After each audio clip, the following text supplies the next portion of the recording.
आपको बताएं कि ईरानी वार्निंग नजरअंदाज करने पर अमरीकी जहाज पर 2 मिसाइल दाग दिए गए हैं।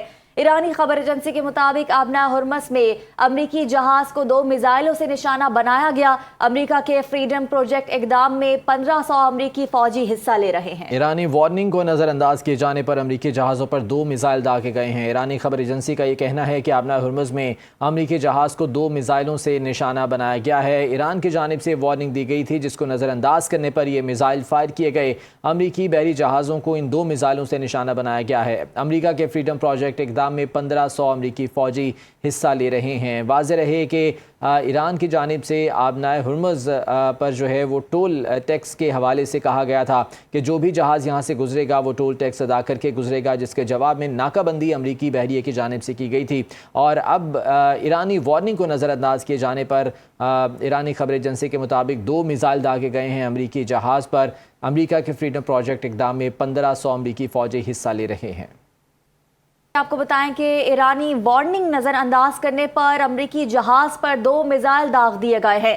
ईरानी खबर एजेंसी के मुताबिक आबना हुर्मस में अमरीकी जहाज को 2 मिसाइलों से निशाना बनाया गया। अमरीका के फ्रीडम प्रोजेक्ट इकदाम में 1500 अमरीकी फौजी हिस्सा ले रहे हैं। ईरानी वार्निंग को नजरअंदाज किए जाने पर अमरीकी जहाज़ों पर 2 मिसाइल दागे गए हैं। ईरानी खबर एजेंसी का ये कहना है कि आबना हुर्मस में अमरीकी जहाज को 2 मिसाइलों से निशाना बनाया गया है। ईरान की जानिब से वार्निंग दी गई थी, जिसको नजरअंदाज करने पर ये मिसाइल फायर किए गए। अमरीकी बहरी जहाज़ों को इन 2 मिसाइलों से निशाना बनाया गया है। अमरीका के फ्रीडम प्रोजेक्ट इकदाम में 1500 अमरीकी फौजी हिस्सा ले रहे हैं। वाज़ेह रहे कि ईरान की जानिब से आबना हुर्मुज़ पर जो है वो टोल टैक्स के हवाले से कहा गया था कि जो भी जहाज़ यहाँ से गुजरेगा वो टोल टैक्स अदा करके गुजरेगा, जिसके जवाब में नाकाबंदी अमरीकी बहरिए की जानिब से की गई थी।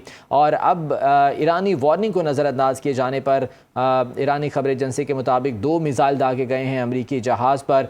अमरीका के फ्रीडम प्रोजेक्ट इकदाम में 1500 अमरीकी फ़ौजी हिस्सा ले रहे हैं। अमेरिका ने ईरान का कब्जे में लिए जाने वाला बहरी जहाज़ और अमला पाकिस्तान के हवाले कर दिया। इसाक डार ने ईरानी बहरी जहाज़ MV टोस्का के अमले के 22 अरकान की बाहिफाजत पाकिस्तान आमद की तस्दीक कर दी है। उन्होंने कहा कि ईरानी जहाज़ के 22 अरकान को बाहिफाजत पाकिस्तान मुंतकिल कर दिया गया। अमले की वापसी एक अहम एतमाद साजी का इकदाम है। अमले की वापसी ईरान और अमरीका के ताउन से मुमकिन हुई। इलाकाई अमन के लिए मुज़ाकरात, सिफारतकारी और सालसी की कोशिशों पर कार्बन है। MV टोस्का जरूरी मुरम्मत के लिए पाकिस्तानी समंदरी हुदूद में लाया जा रहा है। आपको बताएं कि ईरानी वार्निंग नजरअंदाज करने पर अमरीकी जहाज पर 2 मिसाइल दाग दिए गए हैं। ईरानी खबर एजेंसी के मुताबिक आबना हुर्मस में अमरीकी जहाज को 2 मिसाइलों से निशाना बनाया गया। अमरीका के फ्रीडम प्रोजेक्ट इकदाम में 1500 अमरीकी फौजी हिस्सा ले रहे हैं। ईरानी वार्निंग को नजरअंदाज किए जाने पर अमरीकी जहाज़ों पर 2 मिसाइल दागे गए हैं। ईरानी खबर एजेंसी का ये कहना है कि आबना हुर्मस में अमरीकी जहाज को 2 मिसाइलों से निशाना बनाया गया है। ईरान की जानिब से वार्निंग दी गई थी, जिसको नजरअंदाज करने पर ये मिसाइल फायर किए गए। अमरीकी बहरी जहाज़ों को इन 2 मिसाइलों से निशाना बनाया गया है। अमरीका के फ्रीडम प्रोजेक्ट इकदाम में 1500 अमरीकी फौजी हिस्सा ले रहे हैं। वाज़ेह रहे कि ईरान की जानिब से आबना हुर्मुज़ पर जो है वो टोल टैक्स के हवाले से कहा गया था कि जो भी जहाज़ यहाँ से गुजरेगा वो टोल टैक्स अदा करके गुजरेगा, जिसके जवाब में नाकाबंदी अमरीकी बहरिए की जानिब से की गई थी। और अब ईरानी वार्निंग को नज़रअंदाज किए जाने पर ईरानी खबर एजेंसी के मुताबिक 2 मिसाइल दागे गए हैं अमरीकी जहाज़ पर। अमरीका के फ्रीडम प्रोजेक्ट इकदाम में 1500 अमरीकी फौजी हिस्सा ले रहे हैं।